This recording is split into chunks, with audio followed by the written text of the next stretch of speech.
1절 6절 다윗은 이스라엘과 전쟁하지 않게 되자 자신의 거주지인 시글락으로 돌아옵니다. 아벡과 시글락의 거리는 대략 3일 거리이기 때문에 다윗과 그의 군사들은 사흘 만에 시글락으로 돌아옵니다. 그런데 다윗과 군사들이 모두 빠져나간 사이에 아말렉 사람들이 유다 남방과 시글락을 쳐들어와 노력합니다. 특히 시글락을 불사르고 그곳에 있는 모든 여인들을 한 사람도 빠짐없이 사로잡아갔습니다. 이것은 지난번에 다윗이 아말렉의 거주지를 쳐들어가 모두 죽이고 가축들을 노력한 것에 대한 보복입니다. 다윗과 그의 군사들은 아무것도 모르고 이스라엘과 전쟁하지 않아도 된다는 사실에 안도하며 돌아오고 있었고 성읍에 도착하고서야 사태를 눈으로 확인합니다. 여기서 2절에 나온 이야기를 반복하는 것은 아말렉이 시글락에서 저지른 만행을 다윗과 그의 군사들의 눈으로 다시 보여주기 위한 것이며 2절에서는 젊거나 늙은 여자들이라고 표현된 여자들이 3절에서는 그들의 아내와 자녀들이라고 표현됩니다. 이를 통해 이들이 느끼는 분노와 슬픔을 좀 더 잘 느끼게 해주죠.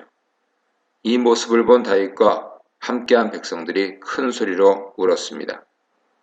그와 함께한 백성들은 군사들뿐만 아니라 시글락에 살아남은 일반 사람들을 포함하는 것으로 시글락에 살면서 다윗을 따르는 사람들이 점점 많아지고 있었음을 암시하죠. 이들의 슬픔과 낙심이 얼마나 컸는지 기운이 없을 때까지 큰 소리로 울었습니다. 성경에서 괄호에 들어있는 5절은 후대 저자가 설명을 삽입했다는 표시며 이것을 보면 사무엘서가 원래 있던 본문이 후대에 한 번 이상 누군가에 의해 편집되어 현재 최종 본문으로 확정되었음을 알 수 있습니다. 이러한 흔적은 신명기에서도 종종 나타나죠. 3장 11절, 13절, 14절 보세요. 여기서 백성들의 아내들이나 자식뿐 아니라 다윗의 아내들인 아히노암과 아비가일도 사로잡혀갔다고 설명함으로써 다윗도 이번 노략질에 희생자라는 사실을 밝히고 있습니다. 하지만 이 현실에 대한 백성들의 상실감, 분노가 얼마나 컸는지 이들은 다윗을 돌로 치자고 말할 정도였습니다. 이로 인해 다윗은 목숨과 지도력에 큰 위협을 받게 되죠. 다윗 입장에서는 어려움 하나를 하나님 도우심으로 극적으로 해결하고 돌아왔는데 더 심각한 재앙에 직면한 것입니다. 백성들과 함께 울며 망연자실하던 다윗은 백성들이 죽이자고 자신을 향해 덤비는 고함에 정신을 차립니다. 그리고 지금까지 도와주시고 조금 전에도 도와주신 여호와 하나님을 의지하여 다시 용기를 얻습니다. 위기의 순간에 또 다시 여호와를 부르고 여호와를 의지한 것이죠. 여기서 우리가 다윗을 통해 배울 수 있는 것은 위기를 만났을 때 울며 한탄만 하면서 무기력하게 있을 것이 아니라 살아계시며 우리가 부르짖을 때 응답하시고 구원을 베푸시는 하나님을 의지해야 한다는 것입니다. 7절 10절입니다. 정신을 차린 다윗은 자신과 함께 있는 제사장 아비아달에게 에봇을 가져오라고 말합니다. 아말렉과의 전쟁을 앞두고 이에 대해 여호와께 묻기 위해서죠. 다윗이 여호와께 군대를 따라잡을 수 있을지 물을 때 여호와께서는 그들을 쫓아가라고 명령하시면서 그들을 따라잡을 뿐만 아니라 빼앗긴 것 모두를 되찾을 수 있을 것이라 약속하십니다.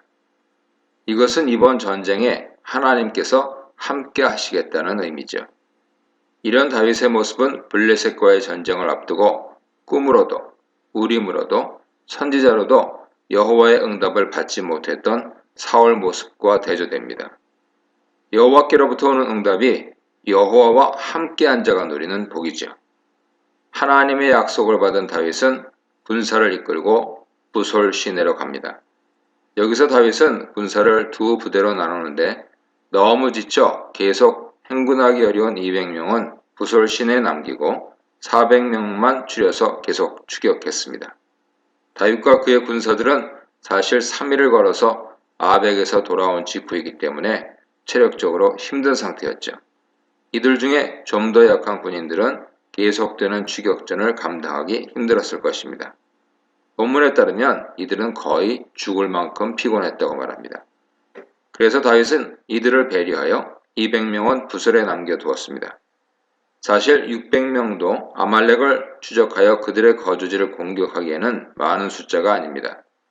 17절에 따르면 도망한 아말렉 군사들의 숫자만 400명이라고 말하는 것을 보면 아말렉 군대 숫자는 다윗 숫자보다 훨씬 많았을 것입니다.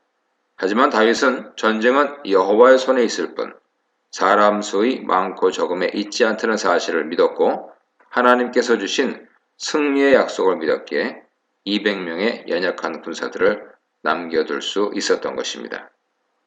11, 15절입니다. 다윗 일행은 가던 길에 우연히 애굽 소년을 만나게 됩니다. 소년이 너무 기력이 없어 보였는지 데려다가 먹을 것과 마실 것을 주며 그 소년을 도와주었습니다. 다윗 일행은 지금 아말렉 부대를 급히 쫓고 있어서 여유가 없는 상황이지만 길에서 만난 다 죽어가는 소년을 외면하지 않았고 그에게 자신들이 가지고 있는 양식과 물을 나누어 주었습니다. 11, 12절에 소년에게 준 양식을 자세히 기록한 것은 다윗이 소년에게 먹을 것을 넉넉하게 주었다는 것을 말하기 위한 것입니다. 3일 동안 아무것도 먹지 못하여 굶어 죽기 일보 직전이었던 소년은 음식을 먹고서야 정신을 차릴 수 있었고 그 후에야 다윗은 소년에게 누구인지 어디서 왔는지 묻습니다. 이에 대해 소년은 자신은 애굽 사람이고 아말렉 사람의 종이었는데 병들어 3일 전에 버려졌다고 합니다. 또 자신들이 그렛 남방과 유다와 갈렙 남방을 노력했고 시글락을 불살랐다는 놀라운 정보를 줍니다. 바로 이 소년이 있던 부대가 자신들이 쫓고 있던 바로 그 부대였던 것이죠. 놀라운 우연의 일치입니다. 이 말을 들은 다윗은 아마도 하나님 인도하심에 감사했을 것입니다. 그는 소년에게 아말렉 부대가 있는 곳으로 인도할 수 있는지 묻습니다. 이에 소년은 자신을 죽이지 않고 옛 주인 손에 넘기지 않겠다고 맹세하면 알려주겠다고 합니다. 소년 입에서 옛 주인에 대한 이야기가 나온 것을 보면 병든 자신을 헌신짝 버리듯 버린 주인에 대한 원망이 상당히 컸음을 알 수 있습니다. 그렇기 때문에 쉽게 옛 주인을 배신하고 다윗에게 아말렉에 대한 정보를 넘기겠다 말한 것이죠. 이렇게 길에서 우연히 만나 목숨을 살려준 애굽 소년에게서 다윗의 군대는 결정적인 정보를 얻게 됩니다. 우리가 지금까지 읽은 것으로 볼 때 이 소년과의 만남도 하나님의 보이지 않는 손길이 예비해 주신 사건이라는 것을 알 수 있죠. 하나님께서는 아말렉 사람에게서 버림받은 병든 소년을 통해 다윗의 길을 인도하신 것입니다. 16, 20절입니다. 소년의 인도를 받아 아말렉 부대에 도달한 다윗 군사들은 많은 노량물을 얻은 것을 축하하며 먹고 마시고 춤을 추고 있는 아말렉 사람들의 모습을 보게 됩니다. 아말렉 사람들은 다윗이 추적하는지도 모르고 흥겨운 잔치를 벌이고 있었습니다. 이렇게 무방비로 잔치를 벌이고 있는 아말렉 군대를 다윗은 새벽 혹은 저녁에 기습하여 하루 이상을 꼬박 싸웠고 그 결과 아말렉 병사 400명만 도망하고 모두 죽였습니다. 그리고 그들이 빼앗아갔던 모든 것을 되찾았고 다윗의 아내도 무사히 구할 수 있었습니다. 19절에서 큰 것이든 작은 것이든 아무것도 잃은 것이 없다고 함으로써 다윗이 아말렉을 완전히 이겼다는 것을 강조합니다. 하나님께서 다윗의 것은 털끝 하나도 다치지 않게 보호하셨고 다시 찾을 수 있게 해주신 것이죠. 20절에서 보면 자신의 것뿐만 아니라 아말렉이 다른 곳에서 빼앗은 전리품까지 모두 챙겨서 오히려 더 많은 전리품을 가지고 돌아오게 되었습니다. 하나님께서 다윗에게 하신 약속을 완벽하게 지켜주신 것이죠. 이 문단에서는 승리 후에 찾아온 참담한 아픔, 절망을 이기게 한 하나님께 대한 신뢰, 자비로운 대접이 가져다 준 승리의 실마리에 대해 묵상해 보시기 바랍니다. 21, 25절입니다. 아말렉과의 전투에서 승리하고 빼앗겼던 모든 것을 되찾고 덤으로 아말렉이 노력한 것까지 가지고 귀환하던 다윗 부대는 부솔 시내로 오게 되었고 그곳에서 죽을 것 같이 힘들어서 그곳에 머물게 했던 200명을 만나게 됩니다. 이들은 금이 환영하는 다윗 일행을 이곳에서 맞이합니다. 본문에서는 언급하고 있지 않지만 남은 200명의 군인들은 일종의 퇴로를 확보하는 역할도 했을 것입니다. 이들은 시글락으로 돌아간 것이 아니라 여전히 전쟁 수행을 위한 예비 부대로 남았던 것이죠. 이들의 만남은 참으로 가슴 찡한 장면입니다. 남아있던 200명은 혹시라도 다윗 부대가 잘못되지는 않았을지 혹은 자신들이 안 가서 전쟁에 지는 것은 아닌지 걱정하며 한편으로는 싸우게 될지도 모를 상황에 대비하고 있었는데 다윗이 무사히 돌아오자 반갑게 다윗 일행을 마중했습니다. 다윗도 이들을 보자 가까이 가서 잘 있었느냐며 인사합니다. 이 말은 이제 몸은 괜찮은지 다른 곳에서 공격을 받은 것은 아닌지 하는 다윗의 모든 걱정이 담긴 인사죠. 이번 전투에는 함께하지 못했지만 다윗과 늘 동고동락하던 전우이기 때문에 서로의 무사함을 보고 반가워하고 있는 것입니다. 이런 훈훈한 분위기에 찬물을 끼얹는 인물들이 등장합니다. 다윗과 같이 아말렉과의 전투에 참여했던 자들 중에 몇몇이 남아있던 200명은 함께 전투에 가지 않았으므로 이들에게는 전리품을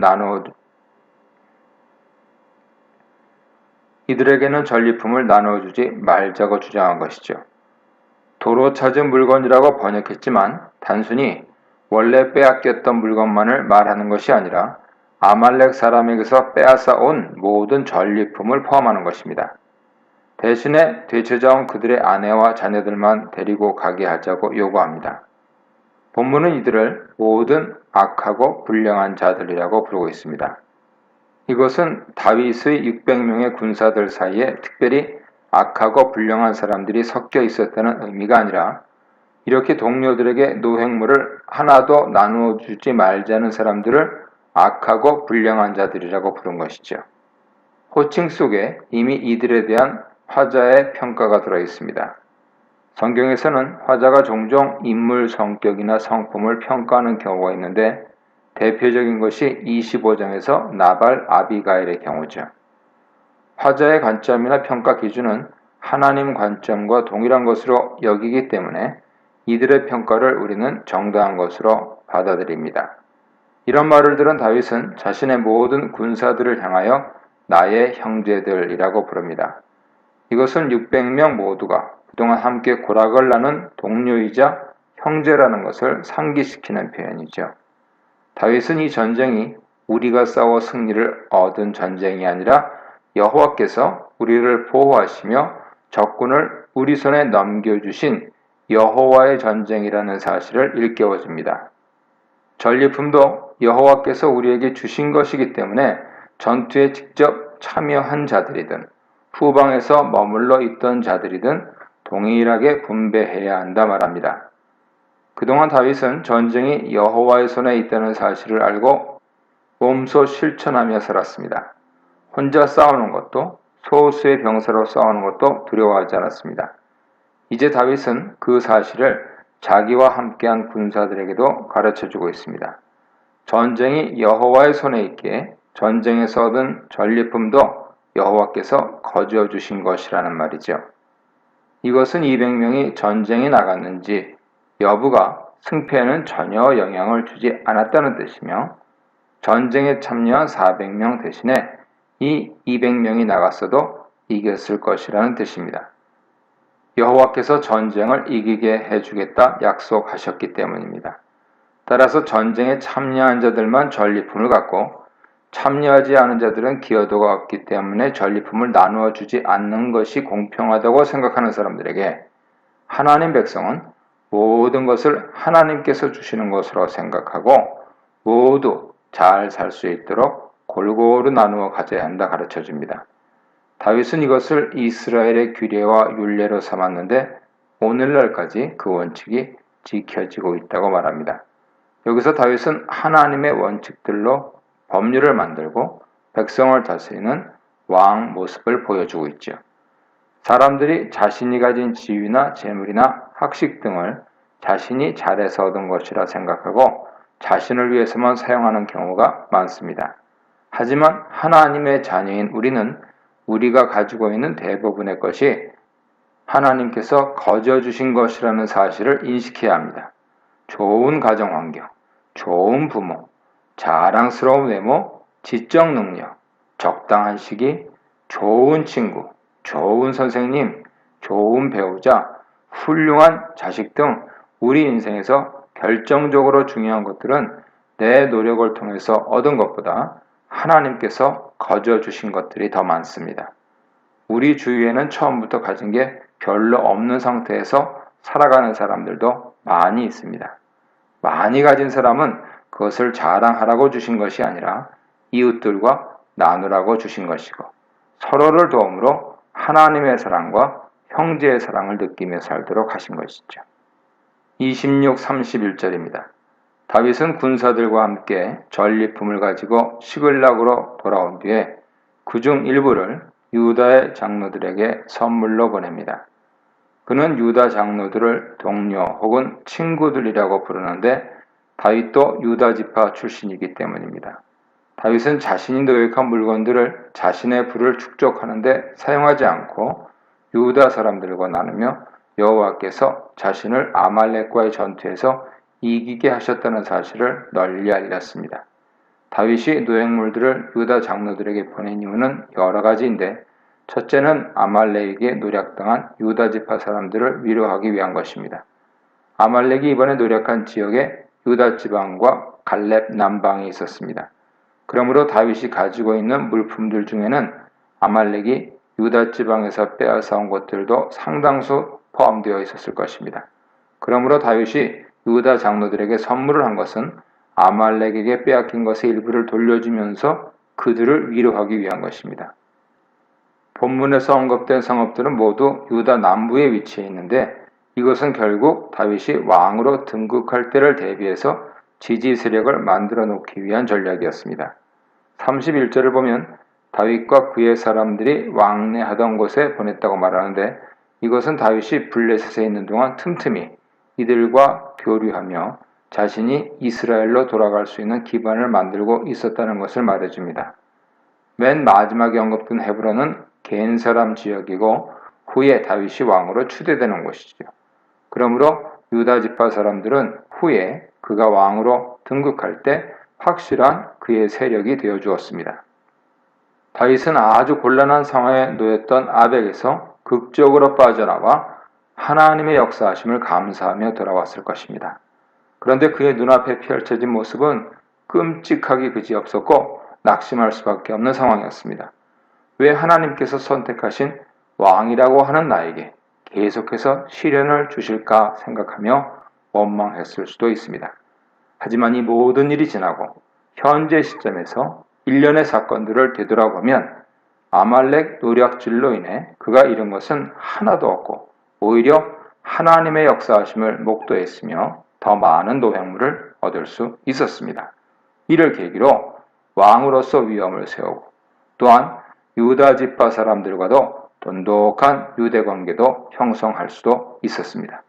아마 유다 사람들은 사울과 비교하며 다윗을 왕 제목으로 생각하고 지지했을 것입니다. 이렇게 하나님께서는 다윗에게 닥친 시련을 전부 바꾸어 다윗이 왕이 되기에 적합한 인물이라는 것을 여러 사람에게 알리는 기회로 삼으신 것이죠. 이런 다윗 모습을 보면서 우리가 하나님의 자녀로 하나님의 일을 감당하며 사는데 왜 이렇게 많은 시련과 어려움이 있을까 하는 질문에 대한 답을 얻을 수 있을 것입니다. 하나님은 하나님의 사람에게 평탄한 길만 걷게 하시는 분이 아니라 원래 주어진 인생의 험한 길을 안전하게 만들어 주시는 분입니다. 이 문단에서는 차별을 부르는 감사 없음,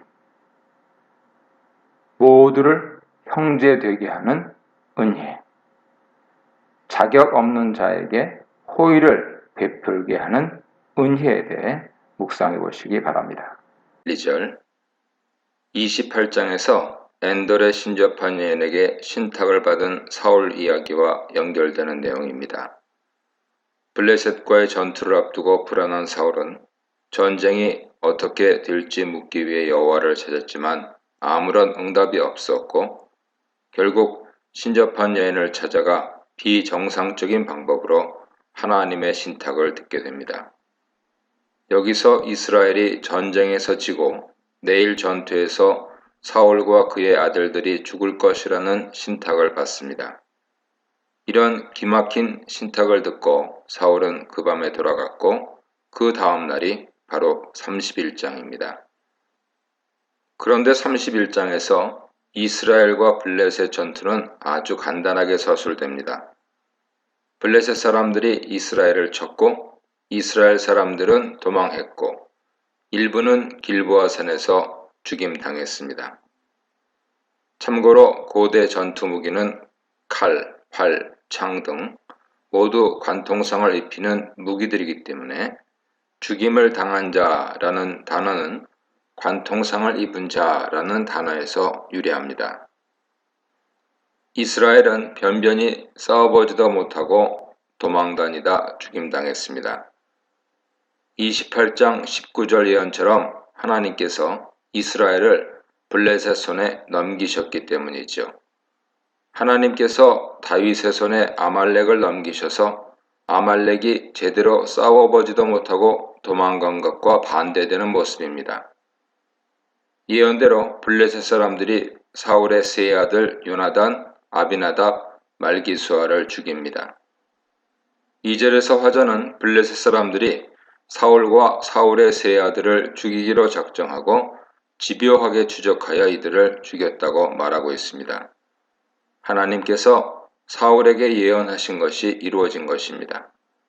여기서 요나단도 같이 죽는데 그는 비록 아버지의 뜻을 어겨 다윗을 살려주고 자신과 아버지 왕위를 위태롭게 하여 원수라는 소리까지 들으며 아버지 창에 죽을 뻔도 했지만 끝까지 아버지를 떠나지 않고 충성하며 사울의 아들로 살다가 사울의 아들로 죽습니다. 그가 이렇게 살았던 이유는 인생의 우선순위를 잘 정했기 때문이죠. 그는 인생에서 첫 번째 우선순위를 여호와 하나님으로 삼았습니다. 그래서 아버지의 뜻을 어기고 다윗을 살려준 것이죠. 다음 순위는 왕이자 아버지인 사울에 대한 충성과 사랑입니다.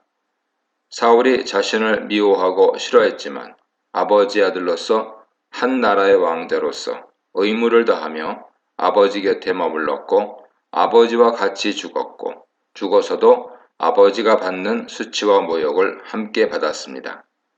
요나단은 자신이 섬기는 두 아버지 하나님과 사울에게 충성하며 살다 용사로서 전사했습니다.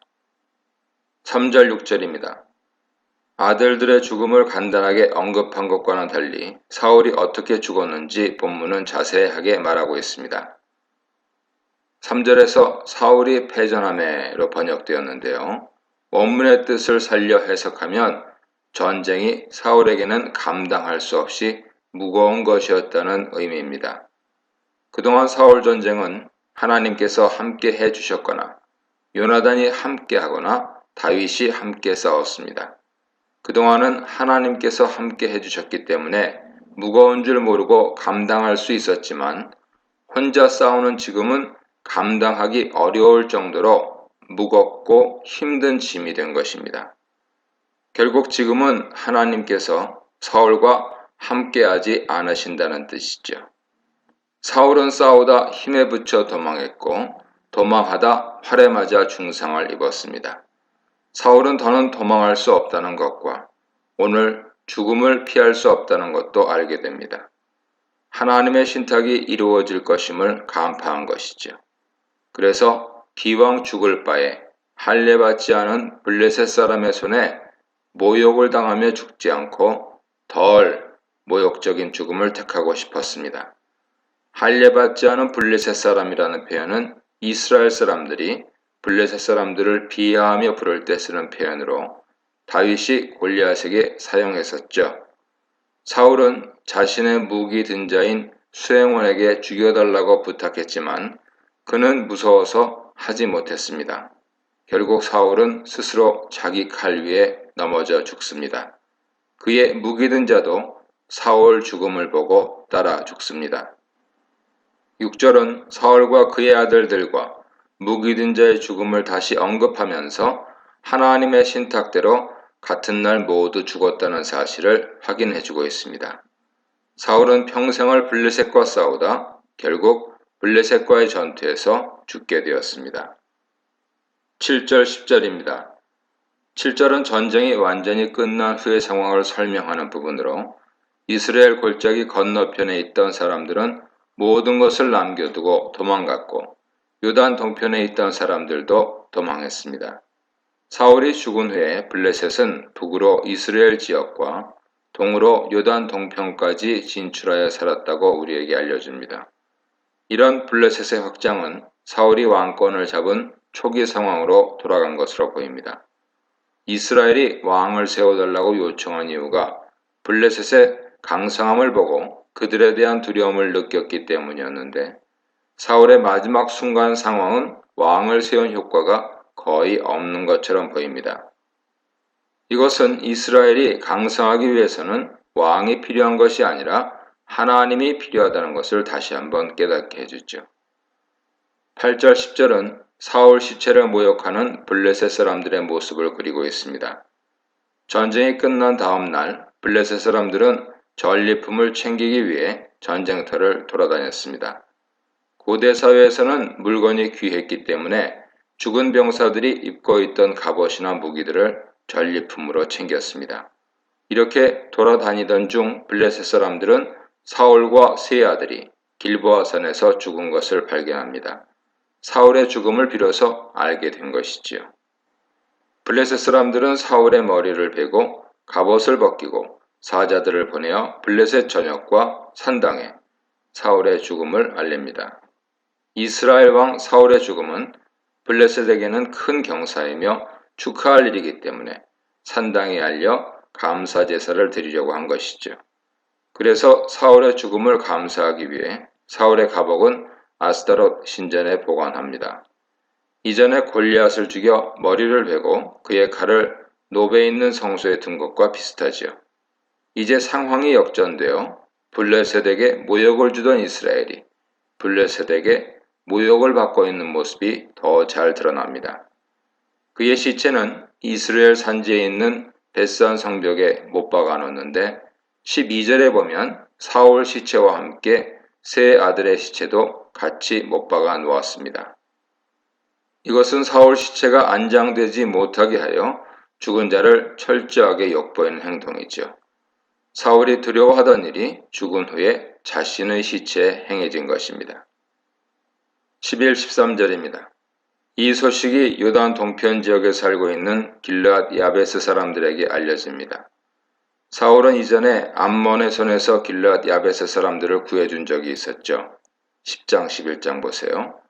그것에 보답하기 위해 길르앗 야베스 용사들은 먼 길을 밤새 달려와 죽음을 무릅쓰고 사울과 사울의 세 아들의 시체를 수습합니다.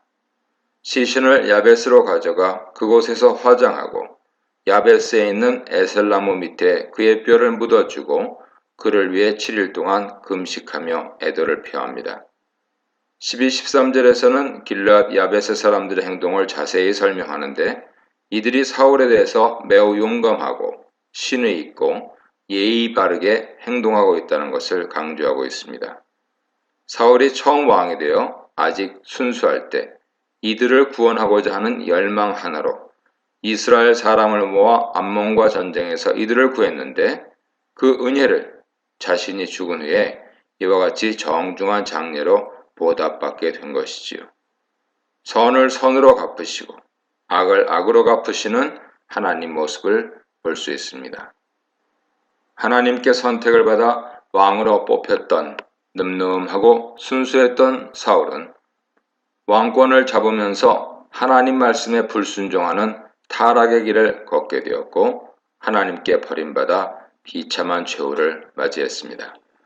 사울은 하나님만이 진정한 왕이시자 우리의 주인이시라는 사실을 잊는 순간 어떻게 되는지를 보여주는 반면 교사입니다. 이 문단에서는 왕의 불순종, 모두의 추락, 이스라엘의 패배, 블레셋의 번성, 사울의 죽음, 하나님의 수치에 대해 묵상해 보시기 바랍니다.